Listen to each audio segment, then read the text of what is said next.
마지막 수업 8월 15일에 서훈자. 어느 날 저녁 알제리아에서 하루의 사냥을 마쳤을 때 오르레앙 빌르에서 몇십 리 떨어진 셰리프에서 심한 폭우를 만난 적이 있다. 사방을 둘러보아도 부락이나 여인숙은 보이지 않았다. 단지 작은 종려와 유양수의 술밖에는 지평선 끝까지 뻗어나간 넓은 농지가 보일 뿐이었다. 게다가 소낙비로 물이 부른 셰리프 강이 불안할 정도로 물소리를 내기 시작했고 잘못하면 그 밤을 늪속에서 지날 판이었다. 다행히도 밀레아나 면사무소의 민간인 통역이 그 가까운 곳에 숨어 사는 종족이 있음을 생각해내고 그곳 토우를 알고 있는 터라 하룻밤 잠자리를 청하러 가기로 우리는 작정했다. 평원에 있는 이 아랍 마을들은 선인장들 속에 폭 파묻혀 있고 마른 흙으로 지은 그들의 오두막집들은 너무도 얕아서 우리는 아직도 못하는 사이에 불악 가운데까지 와버렸다. 조용한 것은 시간이 지체된 때문일까? 그렇지 않으면 비 때문일까? 그 지역은 너무나 쓸쓸해 보였고 어쩐지 불안에 불려 숨소리가 끊어져 있는 듯한 느낌이 들었다. 밭의 주변에는 수확물들이 방치되어 있었다. 다른 곳에서는 벌써 다 추수해들인 소맥과 대맥이 그대로 쓰러진 채 썩어 들어가고 있었다. 녹슨 쇠스랑과 쟁기들이 빗속에 방치된 채 뒹굴고 있었다.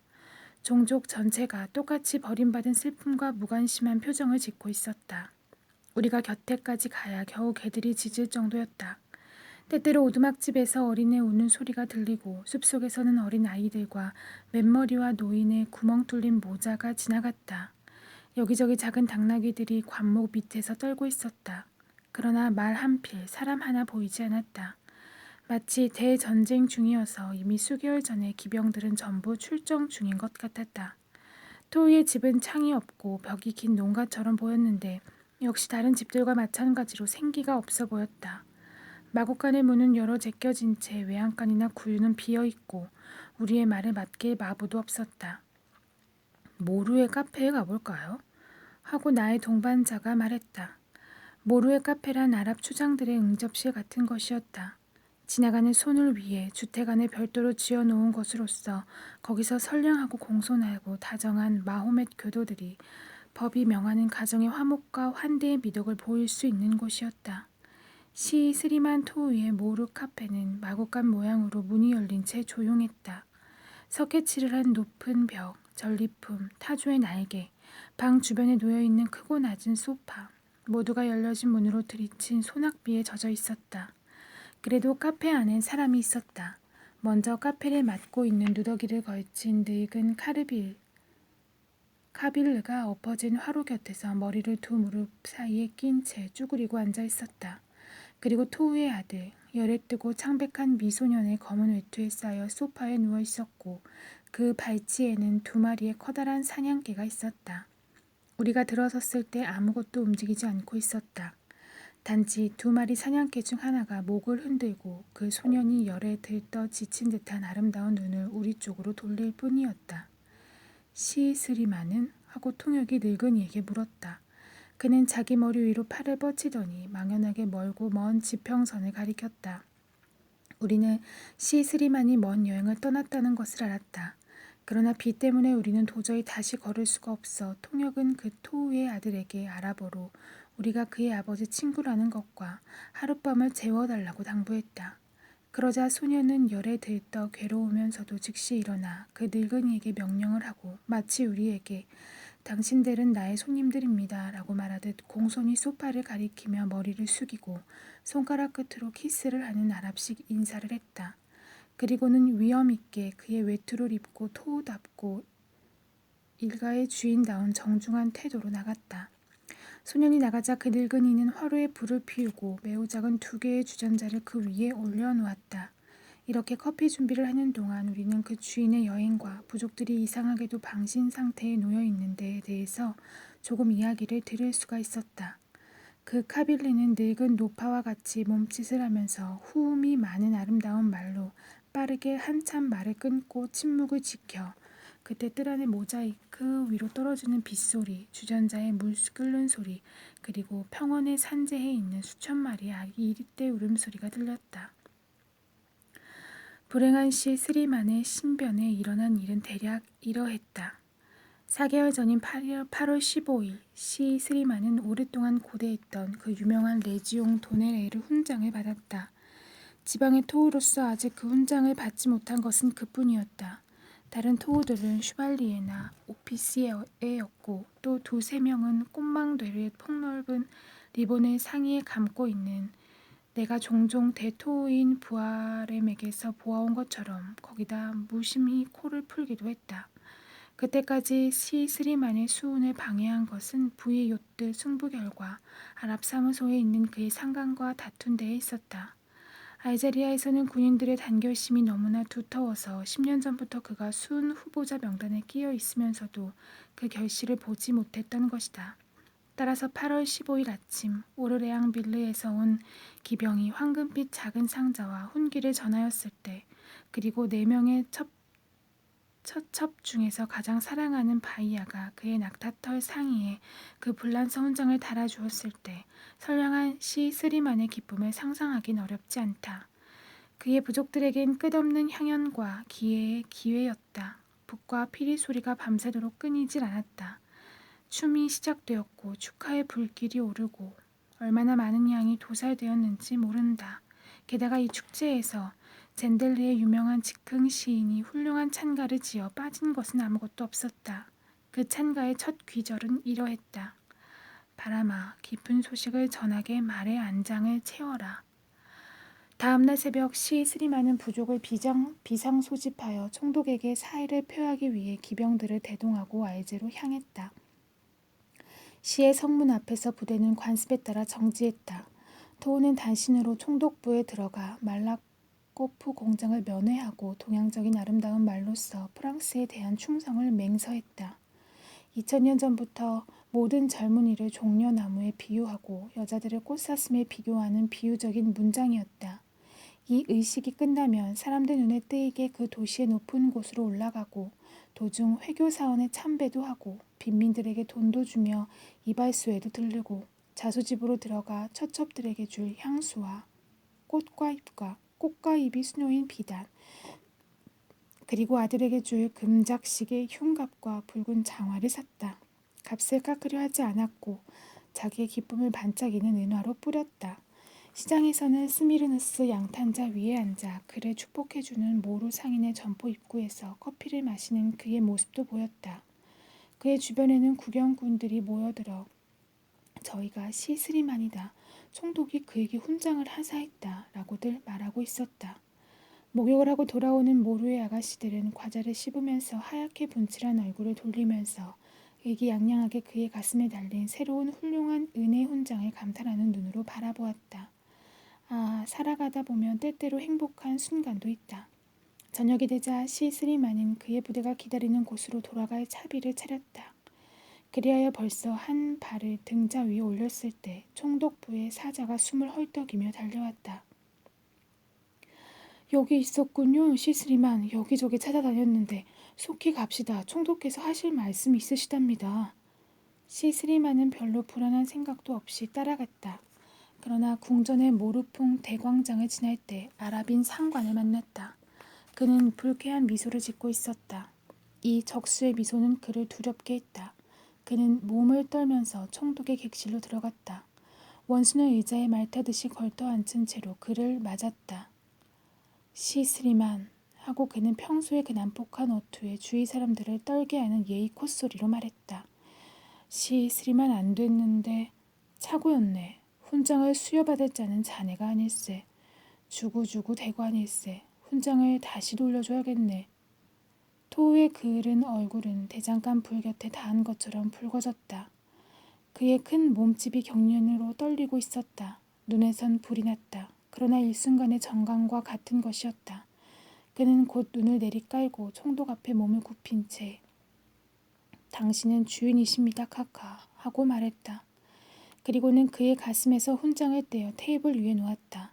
그의 손은 떨렸고 눈썹 끝에는 눈물이 맺혀 있었다. 이것을 보고 늙은 총독은 감동되어 아마 내년은 틀림없을 걸세 라고 말하고 그에게 점잖은 어린애같이 손을 내밀었다. 토우는 그 손을 못 본 채 묵묵히 인사를 하고는 그 방을 나왔다. 그는 원수의 약속이 어떠한 것인가를 알고 있었으며 관료적인 음모로 인해 자신은 영원히 명예를 손상케 됐다는 것도 알고 있었다. 그 소문은 벌써 시중에 퍼져 있었다. 바브 아준가의 유태인들은 그가 지나가는 것을 보고 냉소했다. 모르의 상인들은 그와 반대로 동정하는 표정으로 그를 돌아보았다. 그러나 그 동정이 그에게는 조소 이상으로 괴로운 일이었다. 그는 별을 따라 되도록 어두운 길을 골라 걸었다. 훈장을 잡아뗀 자리가 입을 벌린 상처처럼 욱신거렸다. 그리고는 줄곧 이렇게 생각하고 있었다. 나의 부하 기병들은 무엇이라 말할 것인가? 첩첩들은 뭐라고 말할 것인가? 그러자 불같은 우라가 치밀어 올랐다. 그는 저 멀리 언제나 불꽃과 전란으로 붉게 물들어 있는 모로코의 국경지대에서 성전을 설명하고 있는 자신을 상상해 보았다. 혹은 자기 부하 병사들을 이끌고 일제의 거리거리로 달리며 유태인의 집을 약탈하고 기독교도들을 학살하고 자기도 그 혼란 속에 들어가 자신의 치욕을 감추어 볼까 하는 생각도 들었다. 그 어느 것이던 자기 부족에게 돌아가는 것보다 가능할 것처럼 보였다. 갑자기 이러한 복수 계획에 전념하고 있을 때 황제에 대한 생각이 번개같이 머리를 스치고 지나갔다. 황제. 모든 다른 아랍인들에 있어서와 마찬가지로 시스리만에게도 정의와 힘의 관념은 그 단어 속에 함축되어 있었다. 이것은 시들어가는 마호넷 교도의 참된 수령이었다. 또 하나, 이스탄불의 수령은 멀리서 관념적인 존재, 이제는 영적인 힘밖엔 없는 듯이 보이는 일종의 법왕처럼 생각되었다. 그래서 오늘날 그 세력 정도는 뻔한 것이었다. 그러나 대포와 군대와 철갑선을 가지고 있는 황제를 생각하면 시스리만은 구원을 받은 듯한 기분이었다. 반드시 황제는 그에게 훈장을 돌려줄 것이다. 그것은 일주일간의 여행이면 족한 것이었다. 그는 너무나도 그것을 확신한 나머지 병사들을 알제 성문 앞에서 기다리게 했다. 다음 날 객선은 마치 메카의 순례를 떠나듯 한 마음으로 안심한 그를 파리로 실어갔다. 불쌍한 시스리만. 그가 떠난 지 4개월이 됐고 처첩들에게 보내온 그의 편지에는 아직도 귀향에 대해선 이런 반구가 없었다. 4개월 동안 그 가련한 토우는 안개 속 파리의 길을 헤매며 매일같이 관청을 찾아다녔다.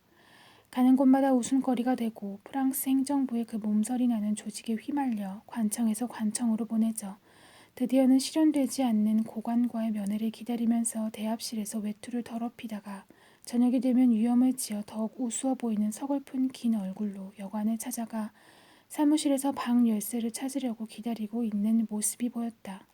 하루 종일 쏘다녀 지친 몸을 이끌고 자기 방으로 올라가면서도 여전히 긍지를 잃지 않고 마치 노름해진 사람이 자기 명예를 되찾으려고 필사적인 것처럼 희망에 집착해 있는 것이었다. 그동안 그의 부하 기병들은 바부 아준 문전에 쭈그리고 앉아 동양적인 운명관으로 기다리고 있었다. 말들은 뚝에 메인 채 바다를 향해 울고 있었다. 부족들에겐 모든 것이 중지 상태였다. 일손이 없어 수확물은 그 자리에서 썩어가고 아녀자들과 어린애들은 파리를 향한 채 일수를 세고 있었다. 그러니 그 붉은 리본 끝에는 얼마나 많은 희망과 불안과 파멸이 연해 있는 것일까? 생각만 해도 애처로운 일이었다. 이 모든 것은 언제나 끝장을 볼 것인가? 하느님만 아시는 일이죠. 하고 늙은 이는 한숨을 지으며 말했다. 그리고는 반쯤 열린 문, 쓸쓸한 보랏빛 평원 위로 그의 맨팔은 비에 젖은 밤하늘에 솟아오른 초생딸을 우리에게 가리키는 것이었다. 파리의 백성 포위 중에 샹프로제에서 그들은 정말로 행복했다. 그들의 가축 사육장이 바로 내 창 밑에 있어서 1년 중 6개월간은 그들의 생활이 내 생활과 섞여 있었던 셈이다. 날이 새기도 전에 주인이 마곡간으로 들어가 수레에 말을 메고 꼬르베요로 출발하는 소리가 들려온다. 야채를 팔러 가는 것이다. 다음에는 그 부인이 일어나 아이들 옷을 입히고 닭을 부르고 소젖을 짠다. 그리고 오전 내내 큰 나막신, 작은 나막신들이 나무 계단을 소리 높이 오르내린다. 오후가 되면 잠잠해진다. 아버지는 밭으로 나가고 아이들은 학교로 가고 어머니는 잠잠코 안뜰에서 빨래를 널거나 문 앞에서 막내 동이를 보면서 바느질을 하든가 한다. 때때로 누가 길을 지나갈 때면 일손을 멈추지 않은 채 이야기를 한다. 한 번은 8월 금음께, 여전히 8월 이야기이다. 그 부인이 이웃 아당네에게 이렇게 말하는 소리가 들렸다. 아니, 프러시아인이라뇨? 정말 그들이 프랑스에 들어왔단 말입니까? 그들이 살롱에 있어요. 하고 나는 내 창을 통해서 그에게 소리쳤다. 이 말을 듣고 그 아낙네는 크게 웃었다. 이 세느의 오아즈 구석에서 농민들은 적의 침입을 믿지 않고 있었다. 그러나 가재도구를 실은 수레가 매일같이 지나갔다.